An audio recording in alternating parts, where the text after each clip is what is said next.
आप सभी को बहुत बहुत शुक्रिया कि आप मुक्ति पथ की श्रृंखला हमारा समय हमारी कविता के इस नए सोपान में कुछ मेरी बातचीत और कुछ मेरी कविताएं सुनने के लिए उपस्थित हैं। यह एक बहुत अच्छा अवसर है कि मुक्ति पथ ने इस तरह का उपक्रम संभव किया जिसमें हमारे समय के कुछ कवियों को अपने समय और अपनी कविताओं के माध्यम से एक मंच प्रदान किया। पिछले कुछ कवियों को मैंने सुना है और उन्होंने बहुत सुचिंतित तरीके से अपने समय पर विचार किया। कुछ एक ने अपनी रचना धर्मिता के बारे में भी बहुत विस्तार से बातें कहीं। हालांकि मेरा हमेशा यह मानना रहा है कि अपनी कविता को लेकर कुछ कहना वाकई में एक संकोच की बात है, क्योंकि कविताएं खुद ही कवि की रचना धर्मिता को, कवि की रचना प्रक्रिया को एक हद तक व्यक्त करती ही हैं। पर फिर भी कुछ अगर बातें छूटती हैं तो उन पर कवियों के लिए अवसर होने चाहिए और इस तरह के आयोजन निश्चय ही ऐसे अवसर प्रदान करते हैं। दरअसल हम सब अपने समय को बहुत संबद्धता के साथ, बहुत शिद्दत के साथ अवलोकित कर रहे हैं और हम अपनी अपनी तरह से अपने समय की वंचनाओं को भोगते भी हैं और उनके बारे में यदाकदा बातचीत भी करते हैं। हर समय की अपनी जटिलताएं होती हैं। इस अर्थ में हम अपने समय की जटिलताओं से साक्षात कर रहे हैं और हमारे समय की जटिलताएं इस अर्थ में अजीब हैं कि बहुत सारे मूल विषय दरअसल हमने एक तरह से ठेल ही दिए हैं और किसी भी समय की यह एक बड़ी विडंबना है कि वह अपने मूल विषयों से उस समय के मनुष्यों को दूर कर दे। और यह एक तरह का षड्यंत्र है और इस षड्यंत्र को एक केंद्रीयता सी हासिल हो चुकी है। हम इसको अपने समय की राजनीति के माध्यम से भी देख सकते हैं कि कैसे हमारे सामने मूल विषयों से ध्यान हटाने का एक षड्यंत्र संभव हुआ। दरअसल लोकतंत्र श्रीकांत वर्मा ने उनकी एक पंक्ति भी है कि कौशल कल्पना में गणराज्य है। तो लोकतंत्र दरअसल एक निरंतर घटित होने वाली प्रक्रिया है। हमारे समय ने इस निरंतर घटित होने वाली प्रक्रिया को अवरुद्ध करने का काम किया है, जो हमारे समय की सबसे बड़ी विफलता है। एक तरह का पूरा विरोधावली गाने का चलन, अपार कोलाहल हमारे समय में हमारे सामने घटित हो रहा है और हम देख रहे हैं कि यह जो राजनीति की केंद्रीयता है, इस केंद्रीयता के चलते हम इस विरोधावली को सुनने के लिए विवश हैं।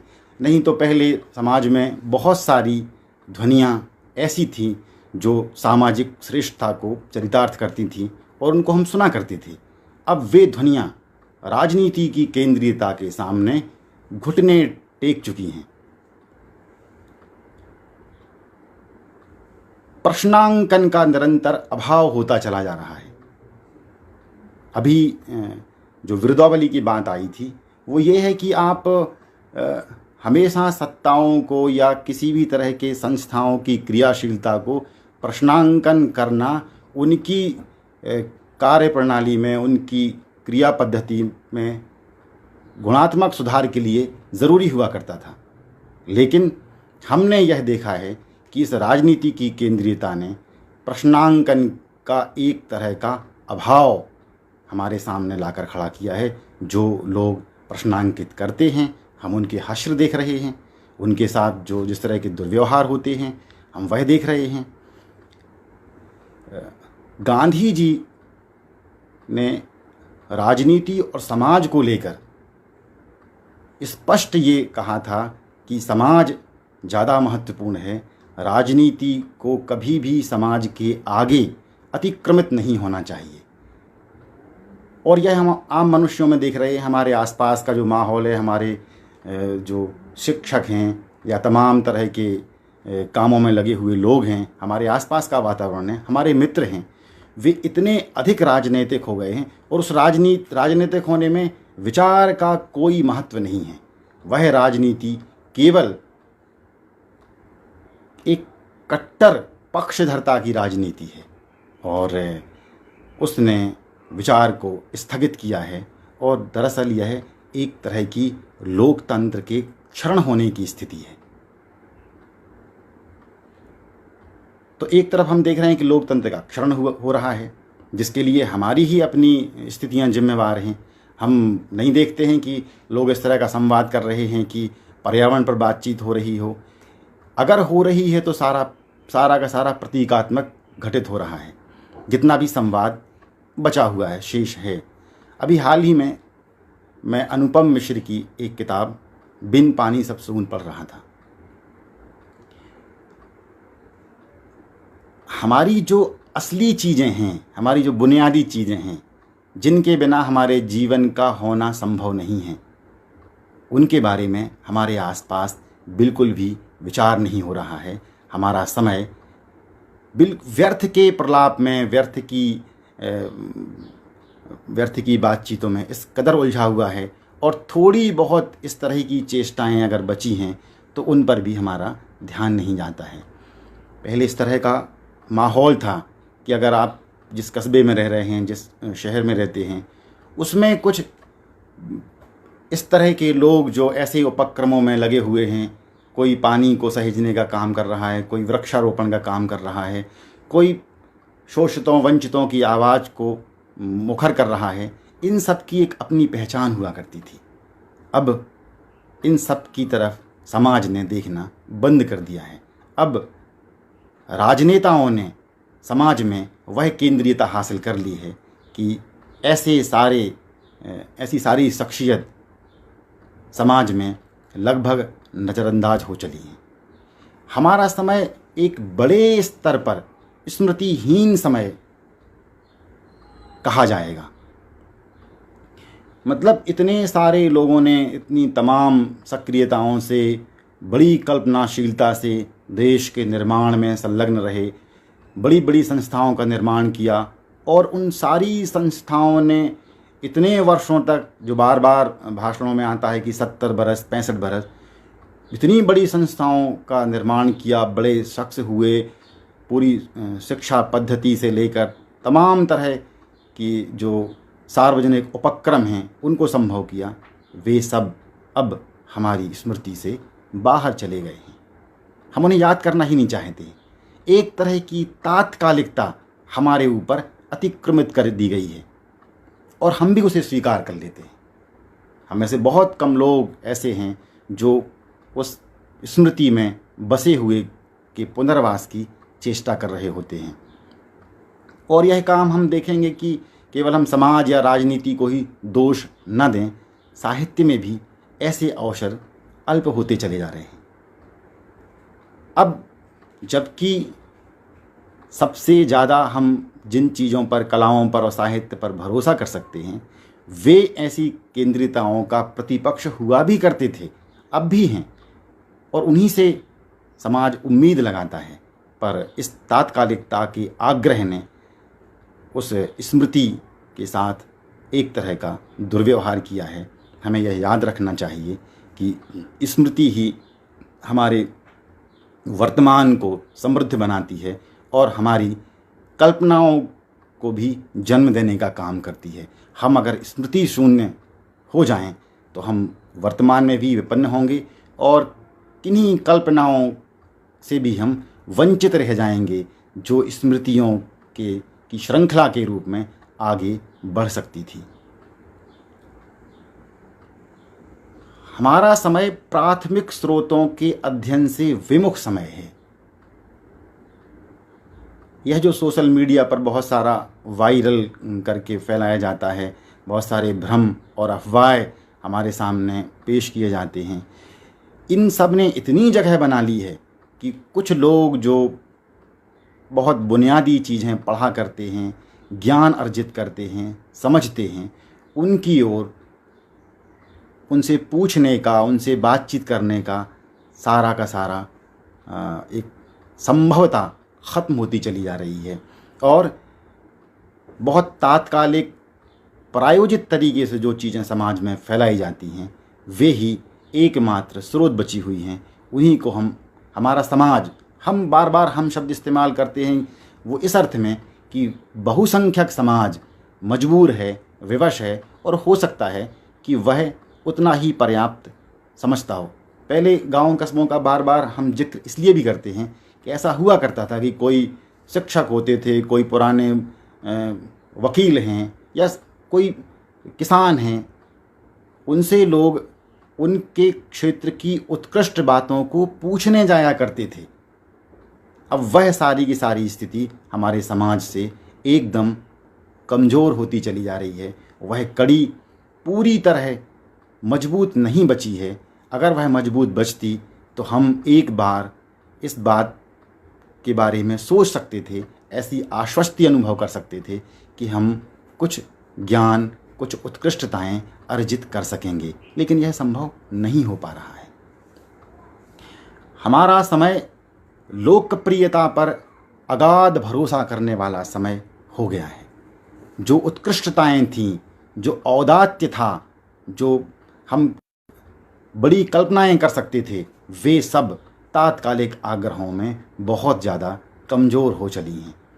हम तात्कालिक सफलताएं भी चाहते हैं, हमारे निजी लालच भी हैं। हमारे समाज में इस तरह की स्थिति ही नहीं बची है कि हम इस बात के लिए कुछ संभवता प्रकट करें कि कुछ लोग या व्यापक समुदाय इन तात्कालिक चीज़ों के बजाय दीर्घकालीन विचार की ओर देख रहा है। और इसीलिए ये हमारे ऊपर प्रश्नांकन इसलिए है कि हम केवल राजनीति और राजनेताओं पर प्रश्नांकन करके अपनी जवाबदेही से नहीं बच सकते हैं। हम परिवार एक मकान कोई बना रहा होता है, कोई बच्चों को शिक्षा दे रहा होता है, हम किसी भी तरह की आपस की वो चीज़ें कर रहे होते हैं, उन्हीं में दीर्घकालीन विचार नहीं बचा है। तो यह जो हम किन्हीं अन्य लोगों पर दोषारोपण की चेष्टा करें, यह एक तरह से मुखरता में तो ठीक है, पर आत्म प्रश्नांकन भी हमें करना चाहिए कि यह तात्कालिकता के पर जो आग्रह है, उस आग्रह से मुक्त होकर दीर्घकालीन योजनाओं पर, दीर्घकालीन समय को लेकर, ये जिस किताब का मैं जिक्र कर रहा था, अनुपम मिश्र की किताब, उन्होंने एक बात, बहुत दिलचस्प बात कही है कि हम 70-80 बरस के जीवन के बारे में ही योजनाएं नहीं बना पाते, सोच नहीं पाते। हमारी 70-80 बरस की स्मृति काम नहीं करती, आगे 50-60 बरस की कल्पनाएं काम नहीं करती, जबकि इस प्रकृति का जो कैलेंडर है, जो सामाजिक गतिशीलता का कैलेंडर है, ये तो हजारों बरस पुराना है।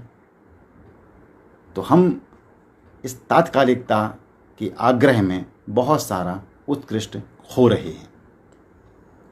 हमारा समय सार्वजनिक सौहार्द के क्षरण का समय है और एक तरह की हिंस्र आक्रामकता ने इस समय में अपनी एक बड़ी और व्यापक जगह बना ली है।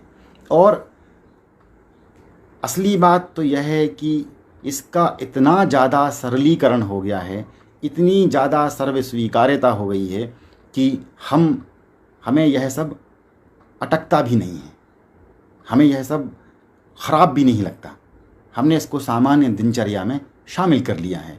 अपने आसपास के लोग पहले बार बार अपने अतीत को याद करना, अतीत मोह ही नहीं है, उसकी उत्कृष्टताओं के माध्यम से हम अपने वर्तमान का मूल्यांकन कर सकते हैं, करना भी चाहिए।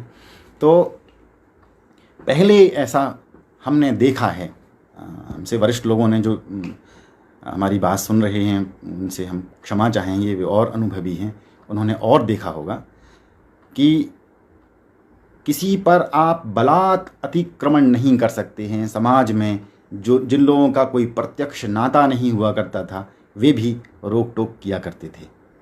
अब हमारे सामने ऐसी घटनाएं होती हैं और उन एक एक घटनाओं का जिक्र बहुत ज़रूरी नहीं है। हम देख रहे हैं, हम तमाम कुछ लंबे समय में इस बात को अवलोकित कर रहे हैं कि ऐसी घटनाएं लगातार हो रही हैं और उन घटनाओं से हमें कोई सबक नहीं मिल रहा है, हम केवल उनको दोहरा लेते हैं। हम भी एक तरह के गुनहगार हैं, क्योंकि हम जब कहते हैं हमारा समय, तो उसमें हमारी भी जो उपस्थिति है वह उसकी सारी विफलताओं के लिए जिम्मेदार है। हमने अपनी स्मृतिहीनता में उन लोगों को भी अलक्षित कर दिया है, उनको भी अनदेखा हमने कर दिया है जो हमारे समाज में उन चीज़ों के लिए संघर्ष कर रहे हैं जिनका उनसे व्यक्तिगत कोई वास्ता है ही नहीं, जिनका लाभ, जिनका क्रियान्वयन अन्य लोगों के लिए लाभप्रद है, वे नाम ही नहीं जानते हैं। आप जो लोग अध्यापन के पेशे से जुड़े हुए हैं वे अपनी कक्षाओं में इस बात से मुखातिब हो सकते हैं, और जो नहीं भी जुड़े हैं वे भी आसपास के लोगों से बातचीत करें और दो तीन नाम ही अगर हम जिक्र करें कि इरोम शर्मिला कौन हैं, क्या करती रही हैं, उन्होंने क्यों इतना संघर्ष किया, या मेधा पाटकर के पहले क्या स्थिति थी और उनके इतने संघर्ष से क्या हुआ, वे कौन हैं, तो बात वही आती है कि राजनेताओं की केंद्रीयता इस कदर हो चली है कि समाज के जो असली नायक हो सकते थे, जिनको नायकत्व का दर्जा समाज को देना चाहिए था, वे अब एक तो सामान्य पहचान में भी नहीं बचे हैं। बहुत कम लोग, एक वर्ग को हम बार बार छोड़ देना चाहते हैं, क्योंकि वो वर्ग तो सब कुछ देख रहा है, वो जान रहा है, उसी की तो पीड़ा है, उसी वर्ग की तो यह सब क्रियाशीलता का परिणाम है कि हम इन सारे विषयों पर बात कर पा रहे हैं। उस वर्ग के बजाय उस व्यापक समाज को ऐसे लोगों से कोई लेना देना नहीं है, उनका कोई वास्ता नहीं है जो किन्हीं बड़े उपक्रमों में लगे हैं। ये दो नाम हमने प्रतीकात्मक लिए हैं। बहुत सारे लोग हैं, कोई केरल में, कोई उत्तराखंड में, कोई पेड़ों को बचाने का काम कर रहा है, तमाम तरह से ये सब लगे हुए हैं। तो इन सब की तरफ भी हमारा ध्यान नहीं जाता है, और ये कृतघ्न समय इस अर्थ में है कि जिन्होंने अपना पूरा जीवन किसी एक बड़े सार्वजनिक अभियान के लिए लगा दिया और उनकी तरफ हम ध्यान नहीं दे पाते हैं, उनके किए धरे का अवलोकन नहीं कर पाते हैं, उनकी प्रशंसा, उनके लिए कुछ कर पाना, ये तो बहुत दूर की कौड़ी है, इसका तो कोई हिसाब किताब ही नहीं है। इस समय में आपसी संवाद एक बड़ा विचित्र रूप ले चुका है। एक तो ये फिर हमें दोहराना पड़ रहा है, बार बार हमारे इस विषय की पुनरावृत्ति हो रही है कि अधिकांश समय हमारा राजनीतिक चर्चाओं में निकल जाता है, और आपस की बातचीत में अगर दो शिक्षक बात कर रहे हों, कोई आप वकील से बात करेंगे, आप किसी किसान से बात करेंगे, किसी श्रमिक से बात करेंगे, तो या उनकी आपस में बात सुनेंगे, तो अधिकांश विषय राजनीति से संबद्ध बचे हैं, और ऐसी राजनीति से जिसका विचारों से कोई मतलब नहीं है, जो सत्ता केंद्रित राजनीति है या उस सत्ता के प्रतिपक्ष में सत्ता की आशा में सक्रिय राजनीति है, वो सब हमारा बहुत सारा प्रभावित कर रही है।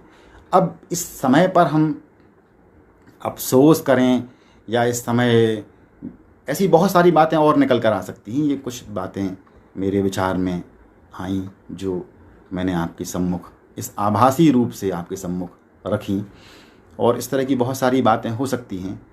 और इन सारी बातों में अब जिसको हम पठित समाज कहते हैं, जिसको हम सार्वजनिक सरोकारों के प्रति चिंतित समाज कहते हैं या वो एक वर्ग कहते हैं, उसकी क्या भूमिका हो सकती है। साहित्य उसी का एक पक्ष है, उसी का एक प्रतिनिधि है, जिसको हम स्वाभाविक रूप से सत्ता का प्रतिपक्ष मानते हैं, जिसको हम स्वाभाविक रूप से हाशिए के जीवन को स्थापित करने का एक ज़रिया मानते हैं और उसकी बड़ी भूमिका मानते हैं। साहित्य जिसमें वे सारी अलक्षित ध्वनियाँ हम सुन पाते हैं जो क्रूरतापूर्वक व्यापक समुदाय द्वारा अलक्षित कर दी जाती हैं, छोड़ दी जाती हैं। अब एक निजी अनुभव और अभी हाल ही में जो कुछ घटित हुआ उससे साहित्य की भूमिका को जोड़कर एक छोटी सी बात वो ये कि यह जो लाखों प्रवासी, इनको प्रवासी कहना भी ठीक नहीं है, लाखों श्रमिक इस अचानक की गई तालाबंदी के बाद मजबूरी में अपने घरों को लौट रहे थे। हमने एक बहुत दुखद दृश्य और उन दृश्यों का निरंतर ये देखा। रोज़ रोज़ ऐसी घटनाएं आ रही हैं, रोज़ रोज़ बहुत सारे दृश्य के स्टेशन बंद कर दिए गए हैं, पटरियों पर जा रहे हैं तो वहाँ उनको रोक दिया गया है। सड़कों पर नंगे पैर गर्भवती महिलाएं, छोटे छोटे बच्चे, बुजुर्ग और वे जवान जो किन्हीं उम्मीदों को लेकर बड़े शहरों में गए थे मजदूरी करने और हताशा में लौट रहे थे, वे भी जानते थे कि जहाँ वे लौट रहे हैं वहाँ उनकी कोई ख़ास ज़मीन नहीं है, उनकी कोई जीविकोपार्जन की स्थिति नहीं है, पर मजबूर थे और वे लौट रहे थे। उस लौटने के दौरान जिस शहर में मैं रहता हूँ उसमें लगभग 1 महीना बीता था ये तालाबंदी का। उसके बाद एक अखबार ने एक स्तंभ शुरू किया कि कोरोना काल में सृजन, इस तरह का कुछ उसका शीर्षक था।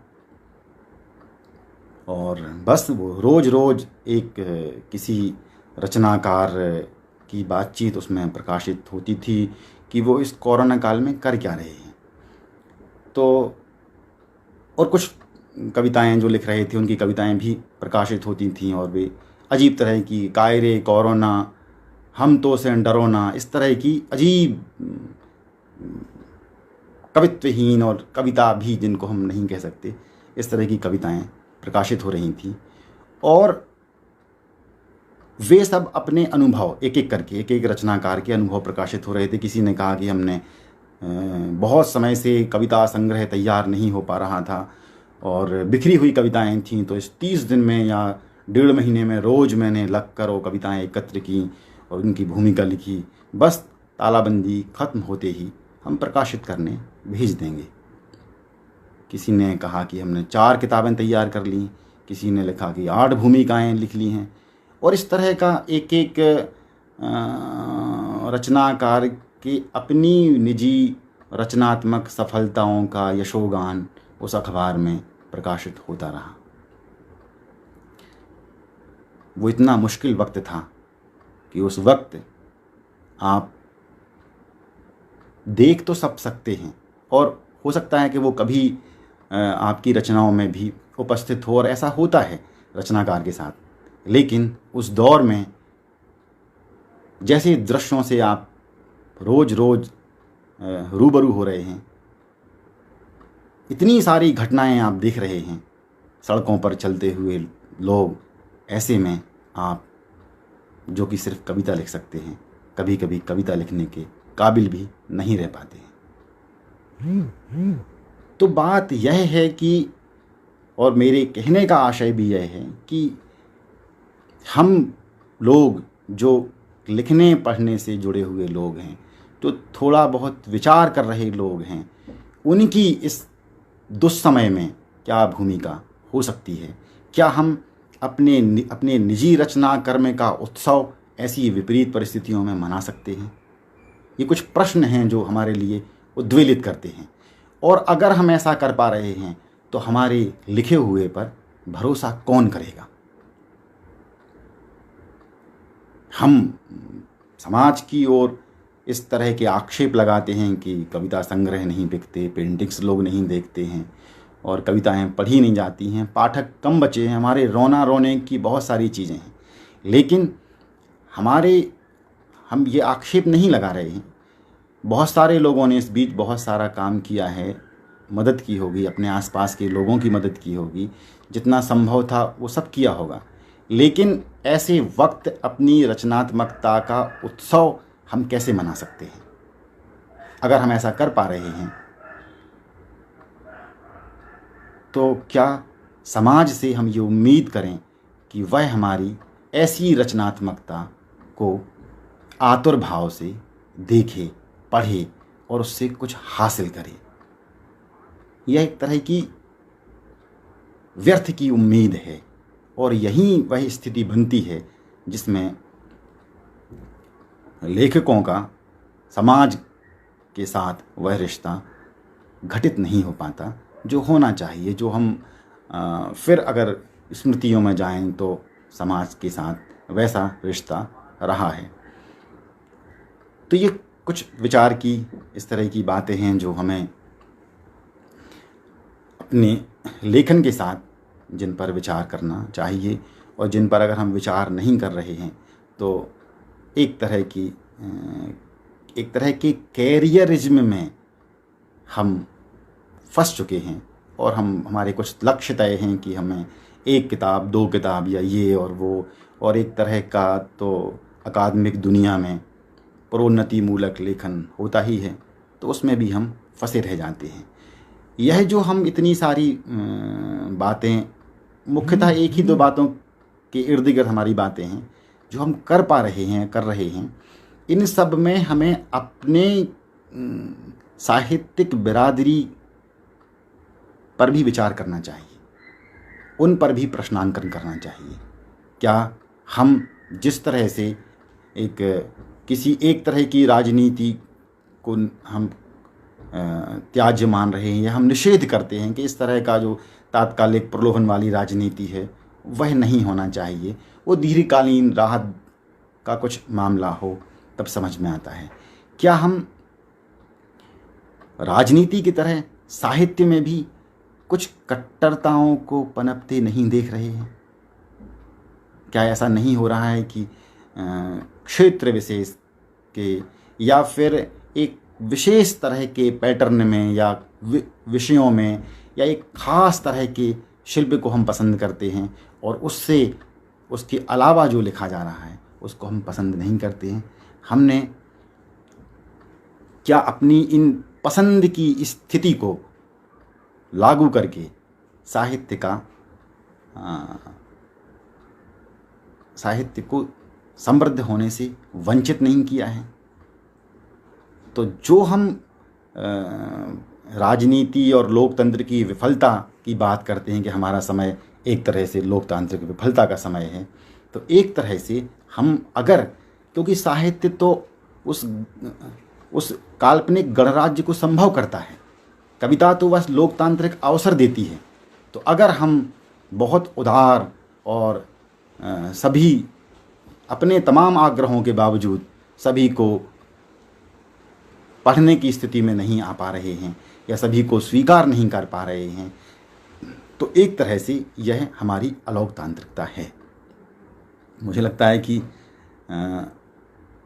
बातचीत के इस क्रम को अब थोड़ा सा स्थगित करना होगा क्योंकि समय बढ़ता जा रहा है और इतना आप लोग सुन रहे हैं। अब कुछ कविताओं के माध्यम से भी इस बातचीत को हम आगे बढ़ा सकते हैं, क्योंकि मैंने शुरू में कहा था कि अलग से हम जो कुछ कहते हैं ठीक है, एक स्थिति तक वह भी सही है और उचित भी है, लेकिन हमारी कविताएं भी बहुत कुछ कहती हैं, तो हम उन कविताओं के माध्यम से भी उन बातों को पूरा कर सकते हैं।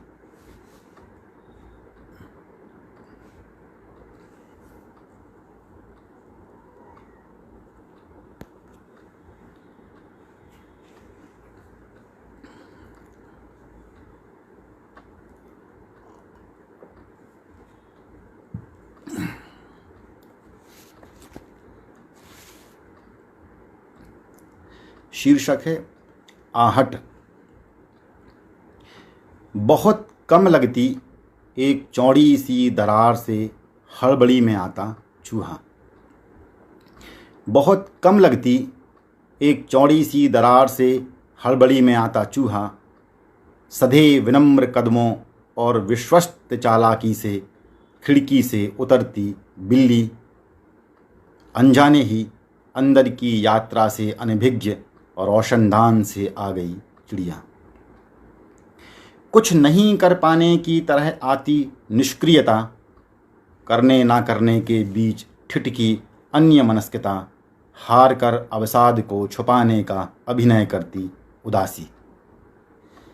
सत्ता के पक्ष में अखबार की बेहया दलीलें, कमज़ोर बता दिए गए निरीह मनुष्यों की अलक्षित रह जाती आहें, बचपन की मैत्री के विरुद्ध अभिजात्य के दारुण पलों को सहती मित्राकांक्षा, अयोग्य, संदेहास्पद और त्याज्य बना देने पर उतारू स्वार्थी चपलताएं, गिड़गिड़ाने के विरुद्ध अपने को जाहिर करने को उद्यत विश्वास, बहुत सा खोने के बावजूद और भी खोते हुए निरभिमानी बना रहता मन, संसार अनसुना करता है जिन्हें, उपस्थिति के व्याकरण से अपदस्थ, होने की ज्यामिति से खारिज, संभावना की पतंग को काटने की हिंस्र चेष्टा सा, सब एक बार और निश्चित ही बार बार से विलग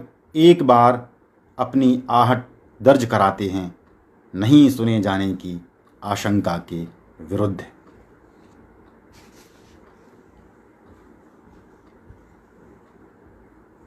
चालीस बरस बाद मेरे कमरे में एक लड़का। अपनी पढ़ाई के दिनों में मैं हॉस्टल के जिस कमरे में रहता था वह उस इमारत का अंतिम कमरा था। तो यह कविता उन्हीं दिनों की कविता है। 40 बरस बाद मेरे कमरे में एक लड़का। इस सबसे ऊपर के अंतिम कमरे में यदि यह इमारत बची रही तो 40 बरस बाद एक लड़का आएगा, बिना यह जाने कि उसके पहले कौन लड़के यहाँ रह चुके हैं।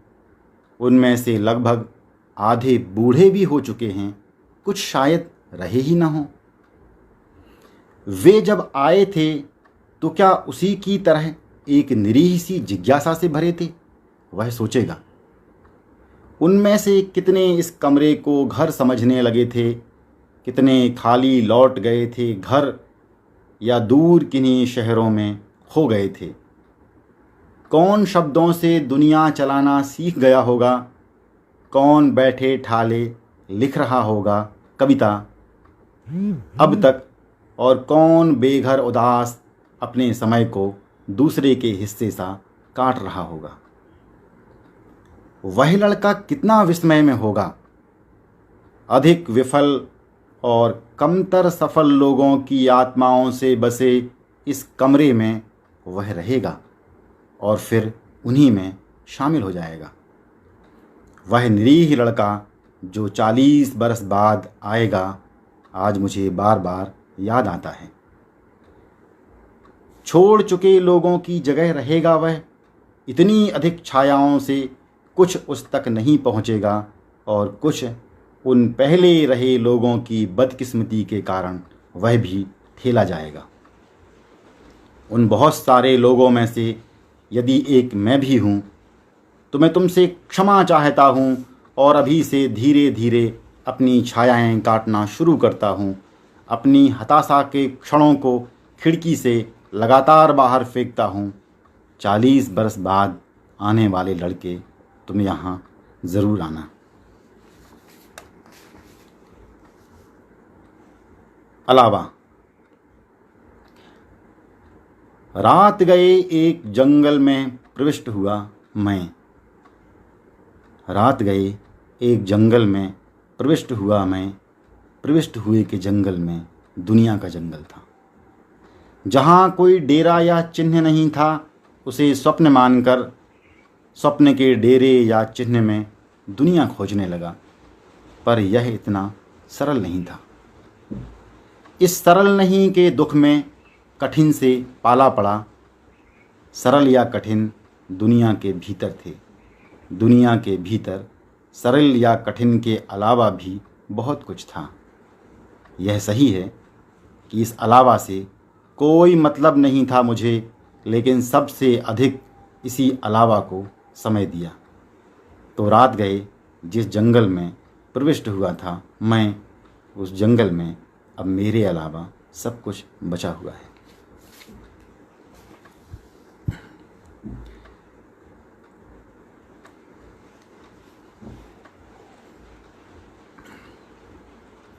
विकल्पहीन। हमारे समय के एक बड़े कवि ने लिखा, अगर मौन से कहा जा सकता तो शब्द की ईजाद क्यों। मुश्किल यह है कि मैं समूचा व्यक्त नहीं हो पाता, कह नहीं पाता, लिख नहीं पाता और अधूरे वाक्यों में घिसटता हूँ और तलाशता हूँ मौन और शब्द से आगे का विकल्प, जहाँ फौरी तौर पर सब कुछ प्रकट हो अपने समूचेपन में और यह आदमी की अभिव्यक्ति का संकट ना हो। इसे एक पागल तलाश में ढेर सारे मौन और असंख्य शब्दों के आगे के अदृश्य में प्रविष्ट हुआ मैं, जहाँ भयावह सन्नाटे और आकाश तक को विचलित करने वाले भयंकर शोर के दो द्वीप थे। सन्नाटे और शोर के द्वीपों पर कुछ दिन ठहर कर मौन और शब्दों के आगे के विकल्प की तलाश, कागज की नाव को पानी में बहाकर फिर तुरंत ही सूखे कागज को पा लेने की तलाश थी। पर पूरी निराशा ही हो ऐसा नहीं है। जहाँ सन्नाटा था वहाँ कुछ शक्तियाँ थीं, जैसे कुछ वेद, उपनिषद और प्राचीन ग्रंथ अपने अकारह चले जाने पर लज्जित थे। कुछ ऋषि, क्रांतिकारी, कलाकार अधिक सार्थक ना कर पाने के क्षोभ में सिर झुकाए थे। कुछ तपस्याएं, ऋचाएं, श्लोक, क्रांतियाँ, कानून अपनी श्रेष्ठ परिणति के ना होने पर अविचलित एक एक कोने में ठिठके हुए थे, और इन सबसे मिलकर जो सन्नाटा उपजा था वह सिर्फ खोखला सन्नाटा नहीं था। उसमें क्षोभ, अवसाद, दुख, उल्लासहीनता के ऊन की तरह के गोले थे, जिनसे समय की सलाइयों पर मृत्यु के लिए एक स्वेटर बुनी जा रही थी अनंत काल से। जहाँ शोर था वहाँ कुछ ऊर्जा थी। बहुत सारी आग राख के नीचे दब चुकी थी, इसलिए उसके ना होने का रुदन था। निरर्थक नारों का एक अटूट सिलसिला था। खुद को छोड़कर दूसरों को अपनाने के लिए आदर्शों पर कर्तव्यों की लंबी फेहरिस्त थी। सही और गलत में फ़र्क ना कर पाने के लिए और झिलमिलाते शेष बचे सच के नाव भर पाने के लिए उन्माद का एक नगाड़ा निरंतर बज रहा था, जिसे किसी गल्प पर सच्चाई बचाने का उपक्रम कह रहे थे। संवेद स्वर में राजनीति कही जाने वाली दुर्नीति पर चल रहे कुछ लोग। हंसी और अट्टहास करता एक सुविधाभोगी वर्ग था, जिसने आनंद का एक नया रूपाकार निर्मित कर लिया था। इस समूचे शोर में विलाप की वे असली ध्वनियाँ खो गई थीं, जो 70 करोड़ के आसपास बताए जा रहे लोगों के जीवन का मर्म उघाड़ती थी। इस शोर में दिखावे का रुदन, हंसी, ठट्टा, अट्टहास, दम्भ, अहंकार, नारे, सलाहें, चेतावनी, जयघोष के मोटी चुभनशील रस्सी की तरह बड़े बड़े बंडल थे, जो लगातार दूसरे के गले में फंदे की तरह प्रयुक्त हो रहे थे। अब मेरी मुश्किल यह है कि मृत्यु की स्वेटर पहनने और गले में फंदा लगाने के अलावा मेरे पास कोई उपाय नहीं है। अन्यथा बाहर बचकर निकलने पर पूरा व्यक्त न हो पाने की दम घोटू बेचैनी वैसे ही मुझे मारने पर आमादा है।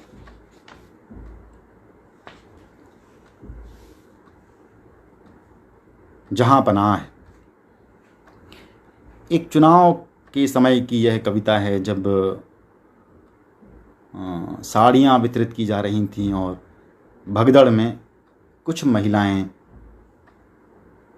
महिलाओं की दुखद मृत्यु हुई थी। उस समय यह कविता लिखी गई थी, जहाँ पनाह है। आप में से अनेक लोगों की स्मृति में यह बात होगी। जहाँ पनाह है इतना शोर व्यर्थ ही मचा है, एक ना एक दिन सभी को जाना है।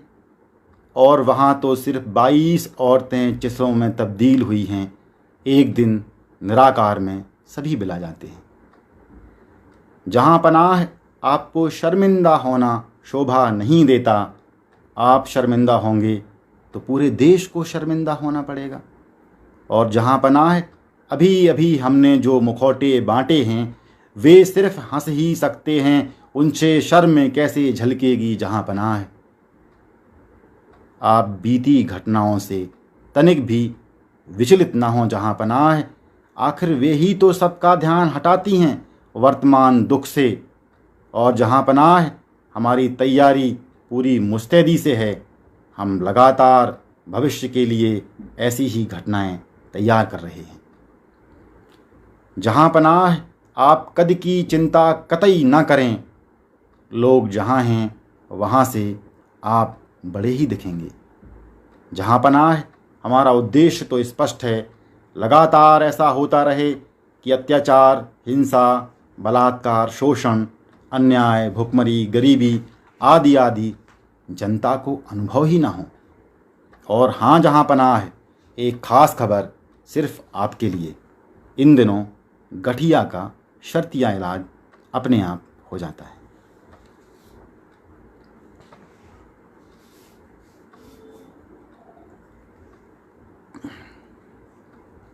स्मृतियाँ। पिछली स्मृतियों को किनारे रख इस बार एकदम नई स्मृतियाँ शब्दों में उभर आना चाहती हैं। पिछली स्मृतियों को किनारे रख इस बार एकदम नई स्मृतियाँ शब्दों में उभर आना चाहती हैं। शब्द इस नए प्रसव के लिए सहमत नहीं होते। शब्द इस नए प्रसव के लिए सहमत नहीं होते। वे बार बार उनसे अनुरोध करती हुई अपनी उसी जगह पर ठिठक जाती हैं। शब्द पुराने व्रत को पूरा करने में अब भी व्यस्त हैं। शब्दों के पास और भी इतने काम हैं कि वे इस पीड़ा काल में उतरना नहीं चाहते। और स्मृतियाँ गहरी आतुर ललक के साथ प्रतीक्षा करती हैं, अपने नएपन का एहसास कराती हैं और एक छोटी दबी आशंका का संकेत भी कि अब यदि उन्हें रचा नहीं गया तो वे वापस लौट जाएंगी बहुत पुरानी विस्मृतियों की खोह में। शब्द उन्हें जनो, आखिर तुम भी बहुधा उन्हीं का जन्म हो।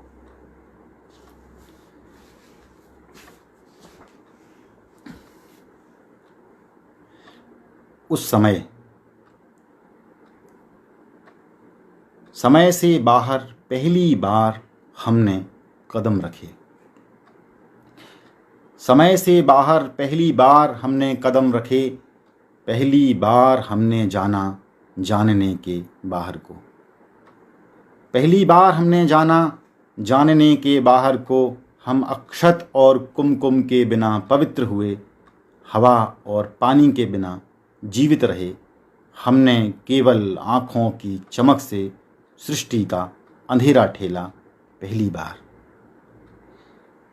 पहली बार हम इतना सरके कि इतिहास में हम नहीं थे और किसी भूगोल पर नहीं थे हमारे चिन्ह। हम आमने सामने या आसपास नहीं थे। लेकिन अंतराल पहली बार ख़त्म हुआ। पहली बार हम अथाह सागर में तैरे बिना तिनके के, और हमने पहली बार इस पहले को खींचकर इतना लंबा कर दिया जहाँ दूसरा नहीं होता।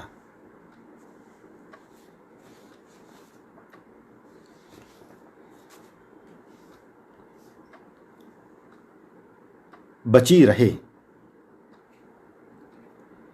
कभी इस तरह भी घूरना चाहिए सच को, झूठ की किरचें टूट कर गिरें तो झपकना चाहिए पलकों को, बेतरतीब स्वप्न चटक जाएं। इतना बेसुरा गाने का दुस्साहस होना चाहिए कि खुद के क्षीण से स्वर पता तो चलें। कभी छोड़ देना चाहिए समय के साथ खुद को, समय में खुद की व्याप्ति की क्षीण संभावना दिखे झिलमिलाती।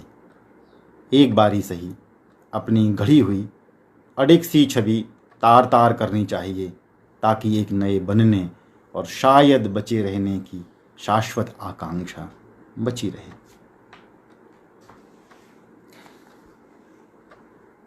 संभव रहे। किंचित सुंदर को ठहरना चाहिए ढेर सारे कुरूप पर, कि देखना संभव रहे। थोड़े से सच को पुलिंदा भरे झूठ पर भले ही ठूठ की तरह ठिठकना चाहिए, कि बाँचना संभव रहे। हल्की सी नमी तो व्याप्त होना ही चाहिए क्रूर सी कठोरता में, कि टटोलने की घृणा में भी छूना संभव रहे। कम ही सही धीरज को इतना तो बचना ही चाहिए कि बेवजह की व्यग्रता में भी ठिठकना संभव रहे। असंभव को कभी कभी संभावना की तरफ भले ही हिकारत की तरह आना चाहिए, कि लगातार होना संभव रहे।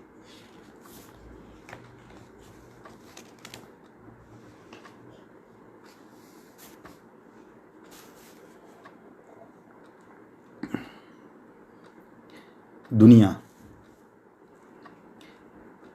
जब दुनिया इतनी सरल नहीं बची कि अपने होने भर से सारे अर्थ प्रकट हो सकें, तो कुछ होने के अर्थ का अभिनय चुना मैंने।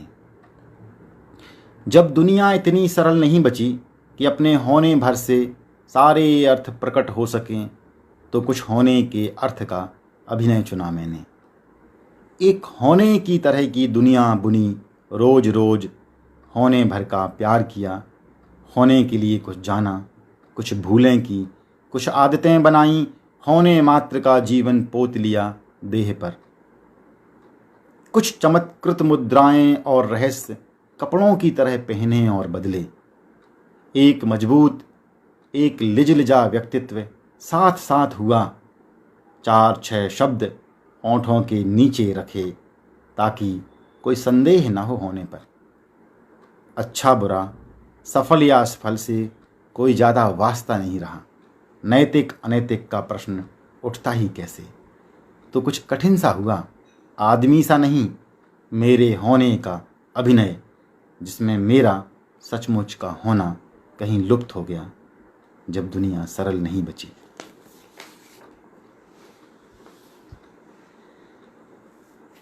आएगा, ये वैसा आएगा नहीं जैसे अच्छे दिन आएंगे। आएगा एक रोज भविष्य के लम्हों में अतीत आएगा।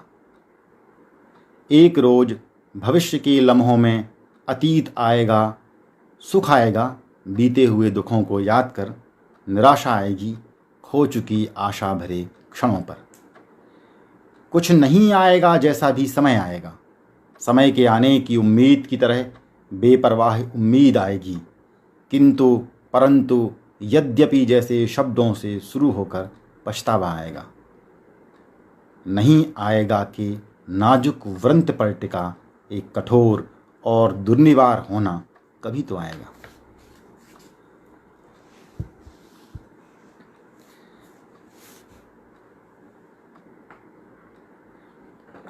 स्थगित। चाहने से नहीं रुकता अनचाहा, ठहरने से उत्कंठा, ठेलते रहने के बावजूद बना रहता दुख। चाहने से नहीं रुकता अनचाहा, ठहरने से उत्कंठा, ठेलते रहने के बावजूद बना रहता दुख। धड़ाधड़ आते हैं निरुद्विग्न पल, उदासी के बीच से औचक खड़ी होती लड़खड़ाती जिजीविषा, थमी थमी सी रह जाती, रह जाने की आकांक्षा। ढेर सारे उबाऊ ठिकानों को छीलता साहस पूरा उघार नहीं पाता, बेठौर शांत ढके ठिकाने। रुकना, ठहरना, ठिठकना, स्थगित है स्थगित रहना।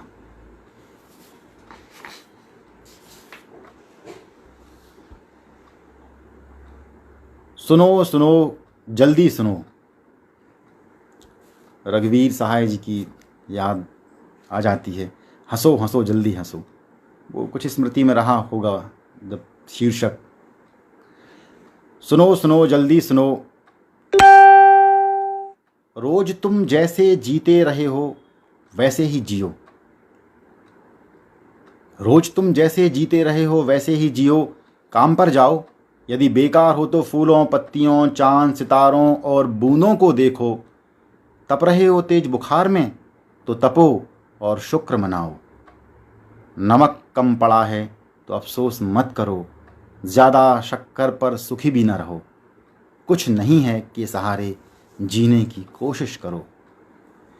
तुम्हारे सोचने से नहीं, करने से भी नहीं, सक्रिय होने से तो बिल्कुल भी नहीं बदलती दुनिया की तय तस्वीर। कल कोई खबर आएगी और तुम ही दब जाओगे उसमें। तब क्या हाथ पर हाथ धरे बैठे रहोगे?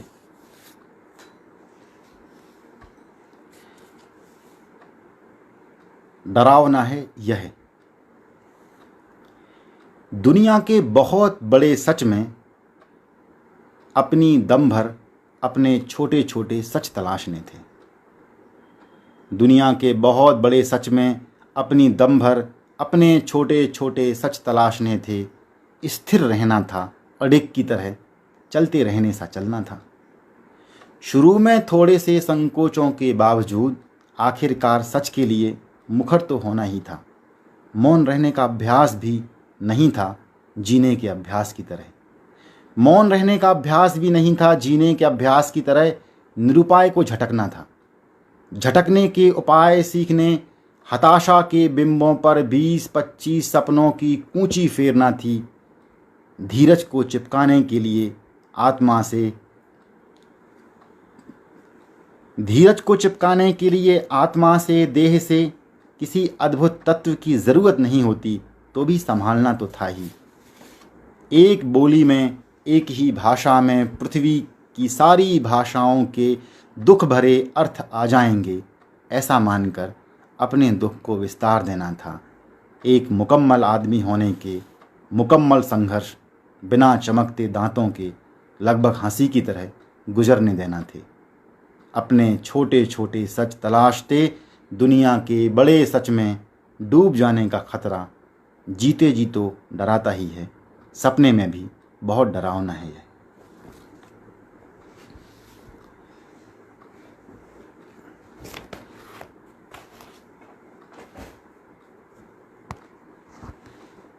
कुछ थोड़ी सी कविताएं अभी समय लगता है हमारे पास है, और कुछ कविताएं आप को और सुना सकता हूँ। निरुपाय।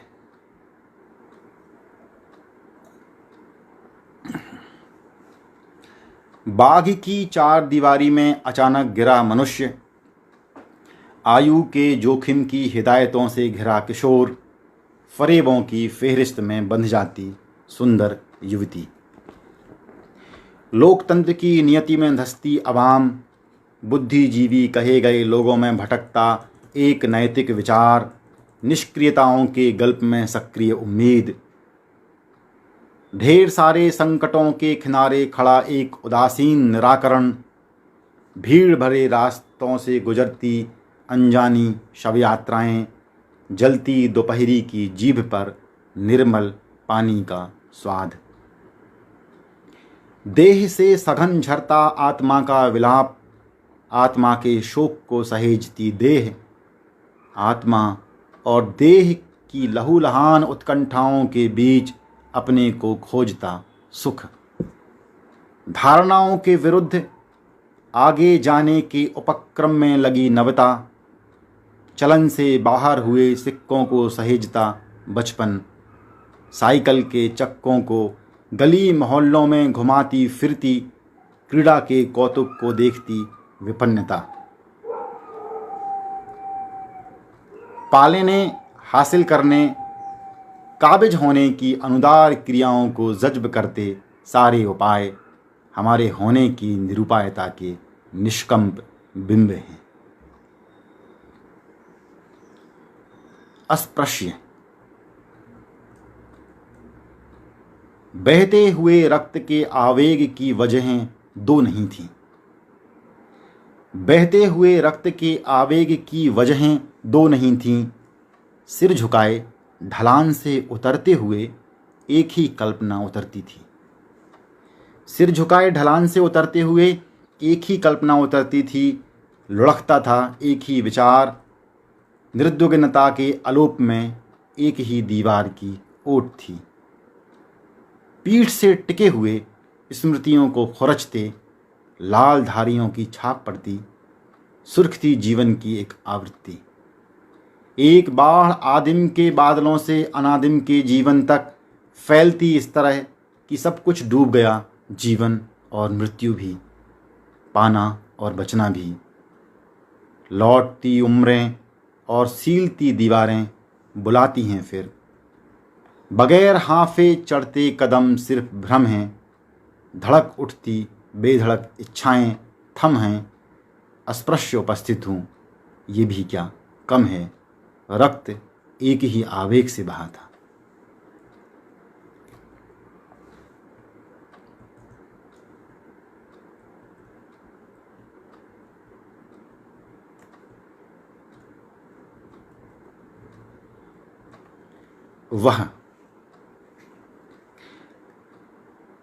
वह हवा नहीं थी सिर्फ कि सरसराहट सी गुजरती, कपकपाहट सी दर्ज होती देह में, छटपटाहट सी आत्मा में। हवा नहीं थी सिर्फ कि सरसराहट सी गुजरती, कपकपाहट सी दर्ज होती देह में, छटपटाहट सी आत्मा में। सिर्फ पानी नहीं थी, सिर्फ पानी नहीं थी कि तरलता से गला देती, हलक में उतरने को सुगम करती, राह बना ही लेती बाधाओं के बीच। समय ही नहीं थी, समय ही नहीं थी कि जकड़ लेती अपने से, भटकाती अपनी उर्वर उपस्थिति से, स्थगित करती अपने कुछ अंशों में। केवल स्मृति तो बिल्कुल नहीं थी कि एक बार ही सही विस्मृति में चली जाए, अतीत मोह की तरह बखान में ही बच सके, चमके अफसोस के वीरान में। और अकेली कल्पना तो एकदम नहीं थी, और अकेली एकदम कल्पना तो बिल्कुल नहीं थी कि उड़े फिरे संग साथ भरे रंग अनंत रागों के अनंतिम स्वर, भर उठे रोम रोम उदग्र औत्सुक्य में। थी वह वही उतनी की सत्य जितना ठहरता है, विचार जितना अडिग, प्रेम की निश्चलता जितनी, आंसुओं का बहाव अविरल, जितना जीना होता जीने में, जितना बचता मृत्यु में। मौन में टंगा एक शब्द उच्चरित, प्रार्थना में कातर पुकार। थी स्वयं मौजूद हस्ब मामूल इतनी कि है एक निरंतर जिंदगी की तरह गुजरते हैं उसमें हवा, पानी, समय, स्मृति, कल्पना।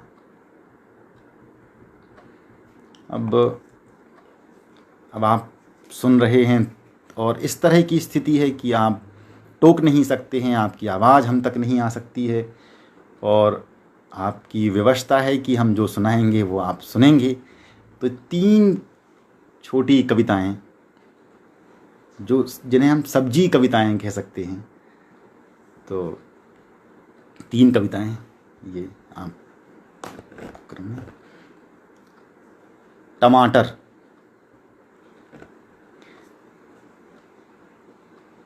तमाम विषयों पर कविताएं संभव हैं तो सब्जियों पर क्यों नहीं। टमाटर। उभरते हुए चटक लाल के पीछे, उभरते हुए चटक लाल के पीछे छुपी हुई गंध में गहरी आश्वस्ति है स्वाद की।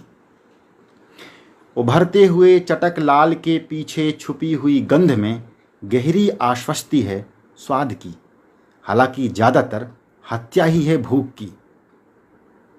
यह हत्या कितनी तृप्तिदायक है, हिंसा का यह दृश्य कितना अहिंसक है। मनुष्य के विलीन होते चटक आत्मा रंगों होने की लुप्त खुशबुओं के वक्त तुम औचक अगहन का उदात्त हो।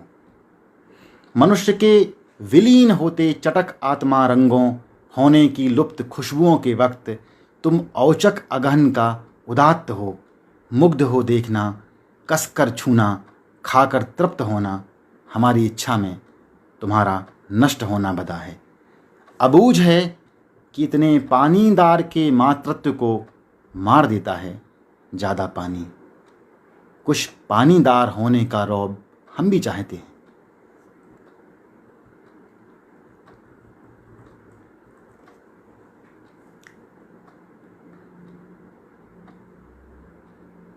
शीर्षक है भटा।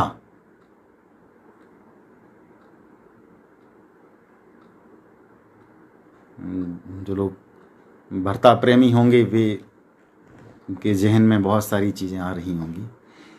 बहुरूपिये का अचरज सच में कितना एक रूप है। बहुरूपिये का अचरज सच में कितना एक रूप है। सुंदर हर बार उतना ही वर्षों पहले आकांक्षा थी हमारी ज्यों।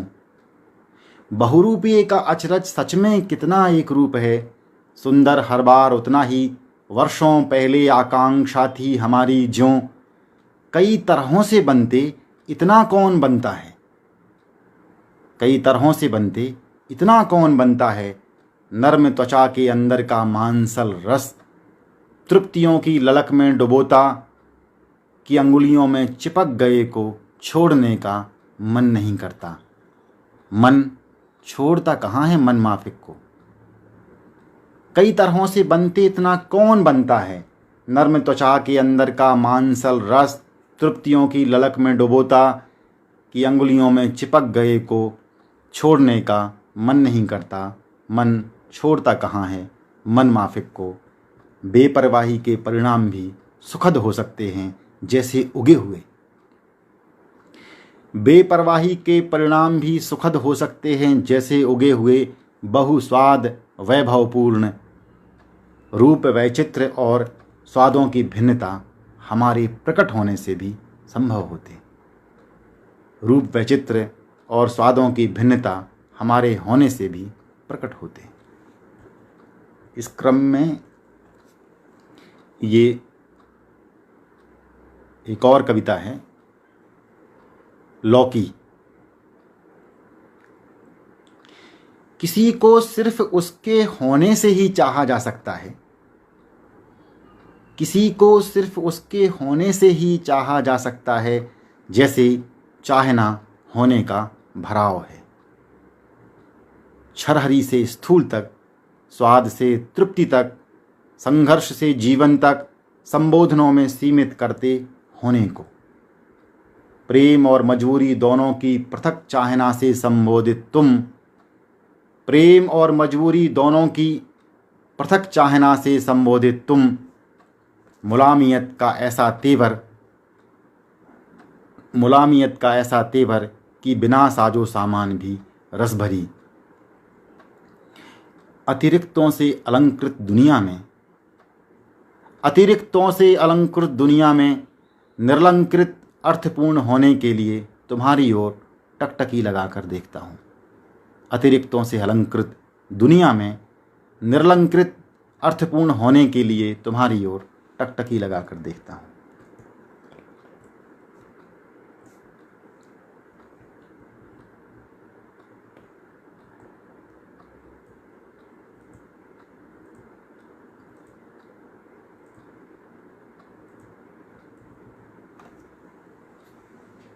देह के पुल के रास्ते से। देह के पुल के रास्ते से सीधे नहीं उतर सकते आत्मा में। सीधे नहीं उतर सकते आत्मा में। त्वचा के खुरदुरेपन को टटोलो। रौं की असमाप्त उत्कंठा को चीन्हो, रोंगटों की उदग्र उत्सुकता में विलीन हो जाओ।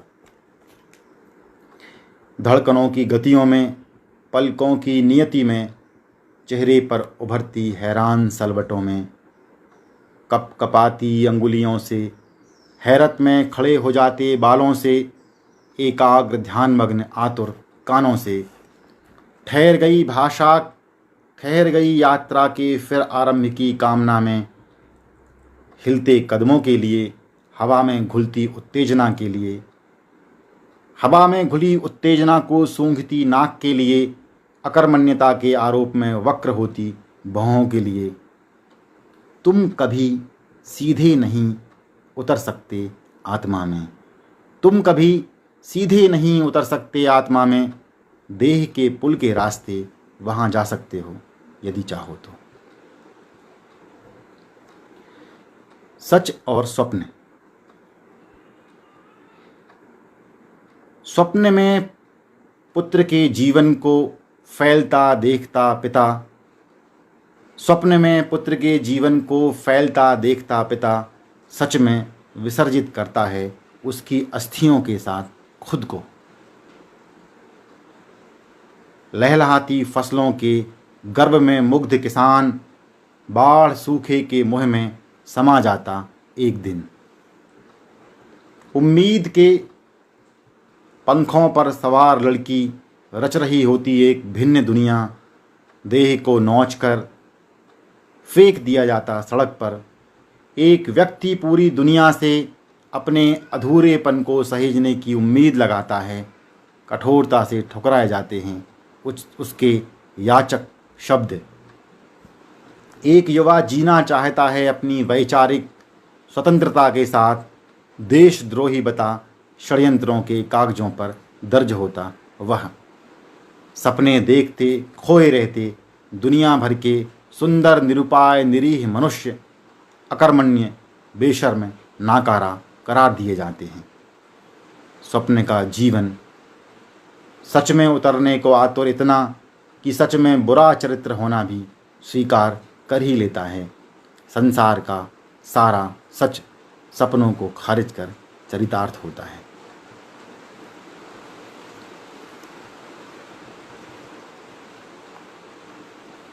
अभी 5-7 मिनट और कविताएं पढ़ी जा सकती हैं।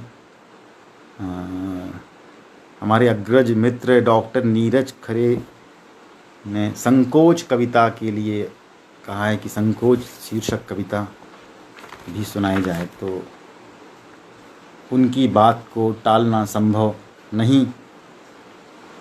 यह भी एक संकोच है। तो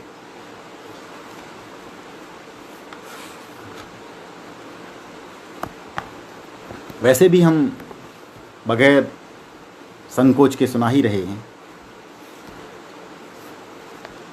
संकोच।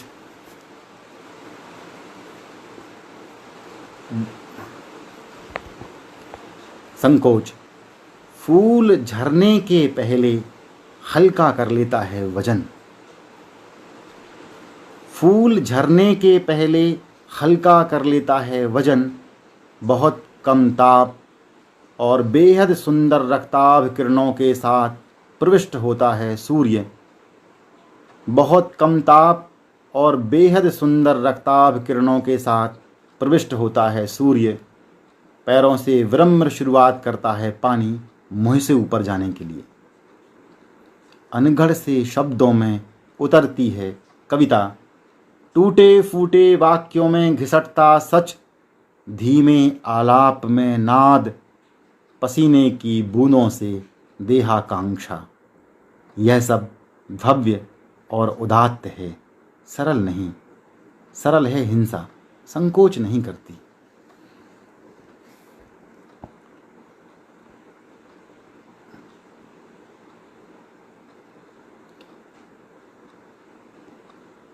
आप लोगों की कुछ टिप्पणियाँ भी पढ़ लेते हैं। इस तरह की कोई बात अगर अचानक ही नज़र पड़ी कि नीरज जी संकोच कविता सुनना चाह रहे हैं। और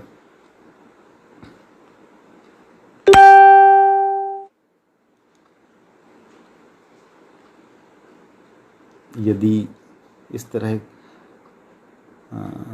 दरअसल एक हमारे बड़े भाई और हमारे लिए बहुत महत्वपूर्ण और जिनका बहुत ध्यान हमारी सारी रचनाशीलता पर रहता है, उनकी एक टिप्पणी हमने पढ़ी है कि एक कविता वे भी सुनना चाहते हैं, प्रेम और प्रार्थना। तो दरअसल वे हमारे बहुत बड़े प्रेरणा स्रोत हैं। साहित्य की हमने पढ़ने की शुरुआत ही उन्हीं की प्रेरणा से की थी। उन दिनों वे छत्तीसगढ़ में थे और तब हम कक्षा 10वीं में पढ़ते थे और हमारा उनके पास जाना हुआ। तो उनके पास बहुत सारे अखबारों की कतरनें थीं और शुरुआती उपन्यास हमने उन्हीं से लेकर पढ़े थे, उन्हीं की प्रेरणा पर पढ़े थे। और वे आज भी हमारी कविताओं और किताब और लेख और इन सब के प्रति जितने चिंतित और जितने सक्रिय भाव से पड़ताल करते हैं, उतना मुझे भी ध्यान नहीं रहता है। प्रेम और प्रार्थना, तो ये 20 कवितांश हैं। तो कुछ कवितांश हम सुनाना चाहेंगे। ओंठ हिलते हैं केवल प्रार्थना में, बुदबुदाते बहुधा पूरा अस्तित्व हिल जाता है प्रेम करते हुए। एक ही तरह के शब्द हर बार, श्लोक मंत्र आयतें बानी एक जैसे दोहराए जाते, एक ही स्थिति में किया जाता आह्वान प्रार्थना में। हमेशा बिल्कुल नए अप्रत्याशित मौलिक अक्षरों के युग्म निकलते हैं, ओंठों से कांपते हर बार की पुकार ताजी एकदम नई जन्मी होती है प्रेम में। निराकार सिमटकर सिर्फ तुम्हारे समक्ष, तुम्हारे अनुभव की सीमा में साकार हो जाता है प्रार्थना में। साकार प्रेम में फैलते हुए अनुभवों अनुमानों के इच्छित पंखों को फड़फड़ाता निराकार में तब्दील होता है।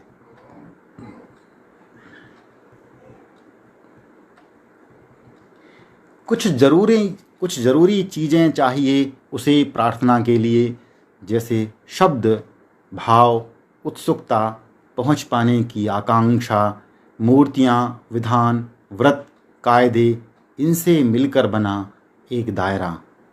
नहीं चाहिए कुछ भी प्रेम के लिए, सारे मूर्त अमूर्त दायरों से विमुख, संसाधनों से रहित, आवश्यकताओं से विहीन। जिन चीज़ों की दरकार होती है प्रार्थना में, प्रेम में वे सबसे ज़्यादा त्याज्य होती हैं।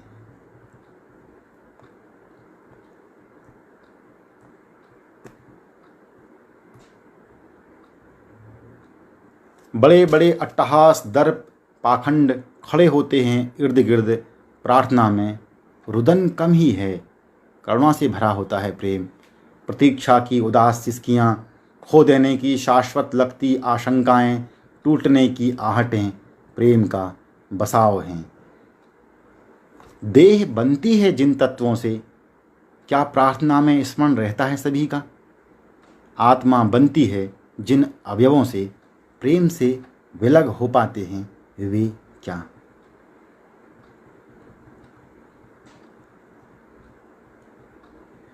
प्रार्थना के लिए संन्यस्त आखिरकार प्रेम के मार्ग पर आमंत्रित करते हैं।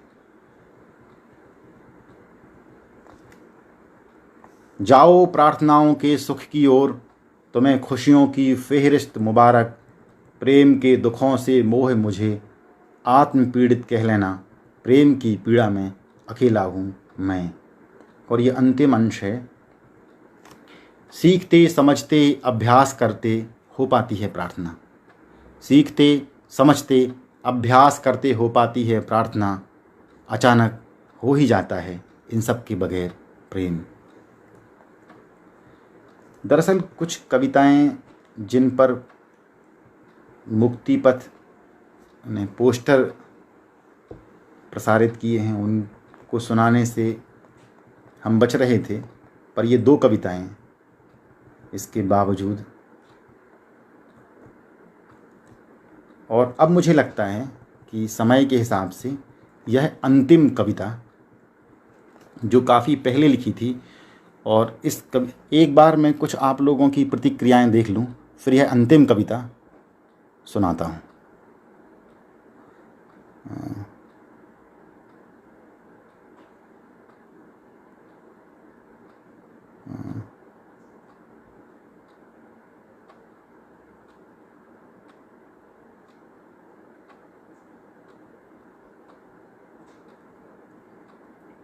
बस अंतिम कविता एक बार, क्योंकि बहुत सारे वरिष्ठ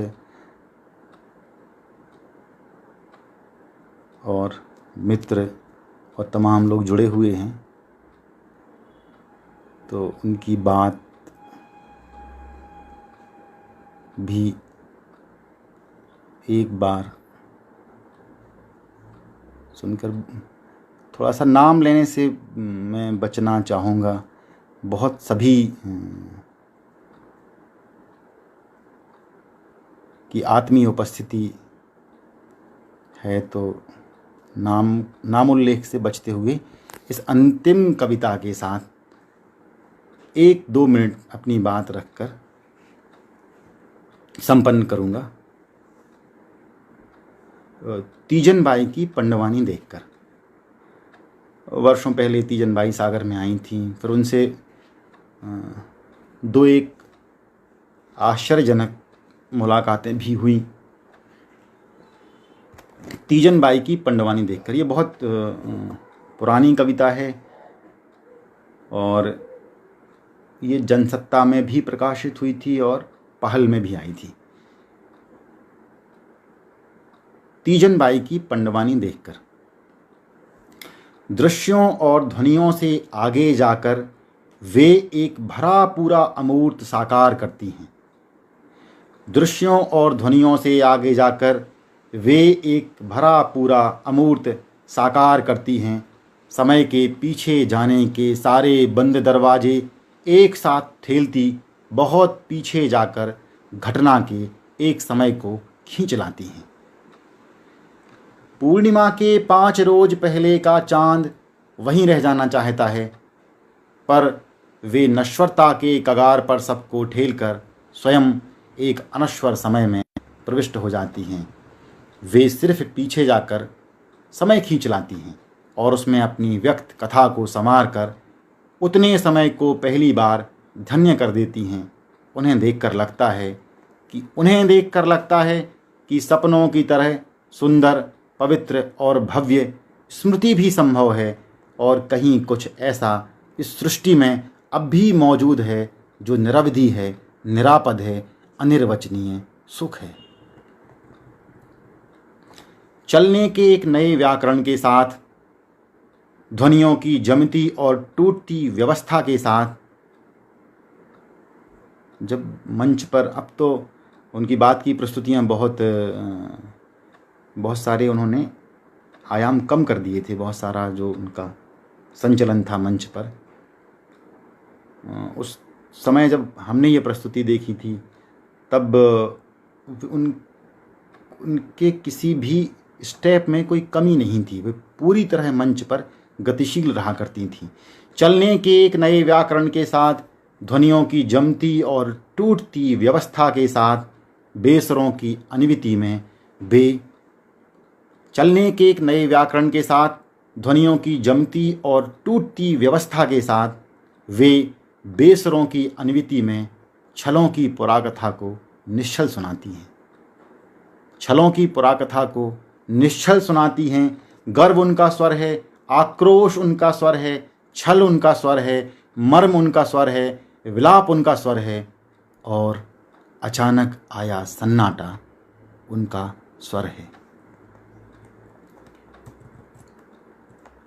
सिर्फ दुख और सुख नहीं है, कुछ और भी है। सिर्फ दुख और सुख नहीं है, कुछ और भी है। जैसे केवल जन्म और मृत्यु ही नहीं, इनसे विलग भी कुछ है, जैसे होने की एक अलग अवस्था को सिरजती वे। मुझे लगता है कि अब आप सभी के प्रति बहुत कृतज्ञ हूँ। आप सब ने बहुत धैर्यपूर्वक और उपस्थित रह के, हालांकि इसका परीक्षण संभव नहीं है कि आपने धैर्यपूर्वक पूरा सुना है, लेकिन फिर भी उम्मीद करते हैं आप सब ने उपस्थित रहकर और अपना समय दिया, हमारी कविताएं सुनी, हमारी कुछ बातचीत सुनी। मुक्तिपथ के सभी साथियों को आभार तो बहुत छोटा शब्द है। उन्होंने एक बड़ा उपक्रम और एक श्रृंखलाबद्ध तरीके से वो इसको चला रहे हैं। हमारा समय, हमारी कविता, और ऑनलाइन अपनी उपस्थिति में मुझे पर्याप्त संकोच लगता है, लेकिन प्रोफेसर आशीष त्रिपाठी जी के एक बार कहने पर अपने संकोच को व्यक्त करना भी संभव नहीं हुआ, और आपके सामने यह अवसर घटित हुआ। मैं उनके प्रति बहुत आभार व्यक्त करता हूँ और इस श्रृंखला के और बेहतर संपन्न होते जाने की कामना करता हूँ। आप सभी को नमस्कार।